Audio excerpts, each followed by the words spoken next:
Hi అండి. Welcome back to Anu's home foods. ఈరోజు నేను చూపించబోయే రెసిపీ ఏంటి అంటే ఆలు స్టఫ్డ్ మసాలా కర్రీ అండి. ఇది చపాతీలోకి కానీ, రోటీలోకి కానీ సూపర్ కాంబినేషన్ అనమాట. ఒక్కసారి ఇలా ట్రై చేసి చూడండి. ఆ ఫ్లేవర్ అనేది సూపర్‌గా ఉంటది.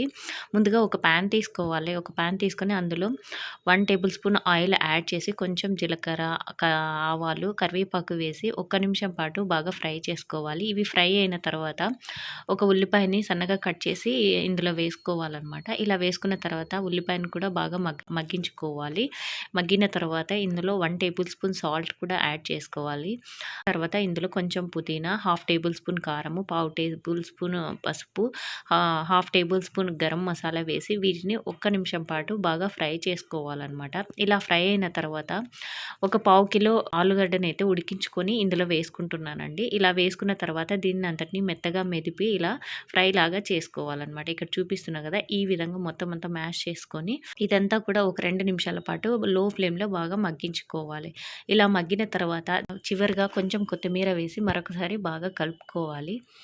ఇలా మగ్గిన తర్వాత దీనిని అంతటినీ కూడా ఒక ప్లేట్‌లోకి ట్రాన్స్‌ఫర్ చేసుకోవాలనమాట. ఇది మనకి స్టఫింగ్ అనమాట. స్టఫింగ్ రెడీ అయిపోయింది. ఇలా ఒక ప్లేట్‌లోకి తీసుకొని కొంచెం చల్లారనివ్వాలి. వేడిగా ఉంటే కొంచెము జారిపోయినట్టు ఉంటది కదండీ! అందుకోసం అనేసి కొంచెం చల్లారనివ్వాలనమాట. ఇలా చల్లారిన తర్వాత ఇలా చూడండి, ఒక పావు కిలో క్యాప్సికమ్ అయితే తీసుకున్నాను. ఇలా చిన్నగా కట్ చేసి పెట్టుకున్నాననమాట. రౌండ్ షేప్‌లో కట్ చేసుకున్నాను. ఇలా కట్ చేసుకున్న తర్వాత ఒక పాన్ పెట్టుకొని, ఒక వెడల్పాటి పాన్ తీసుకోండి. పాన్ తీసుకొని ఇందులో మనం ముందుగా కట్ చేసి పెట్టుకున్న క్యాప్సికమ్‌ని ఇందులో ఇక్కడ చూపిస్తున్న విధంగా ఈ విధంగా అరేంజ్ చేసుకొని కొంచెం దాని మీద సాల్ట్ స్ప్రింకిల్ చేసి మూత పెట్టి లో ఫ్లేమ్‌లో ఒక 3 నిమిషాల పాటు బాగా మగ్గించుకోవాలి. చూడండి, ఒకవైపు బాగా మగ్గిపోయినాయన్నమాట.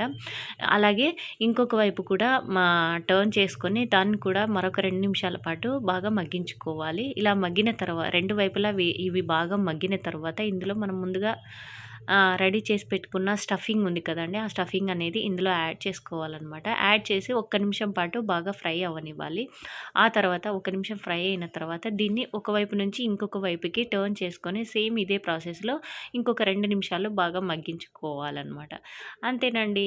ఎంతో ఈజీగా చేసుకునే capsicum stuffed masala curry ready అయిపోయింది.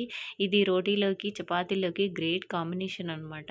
ఈ వీడియో గనక మీకు నచ్చినట్టయితే మీ ఫ్రెండ్స్ అండ్ ఫ్యామిలీకి షేర్ చేయండి. అలాగే లైక్ చేసి సబ్స్క్రైబ్ చేసుకోండి. Have a nice day. Thanks for watching.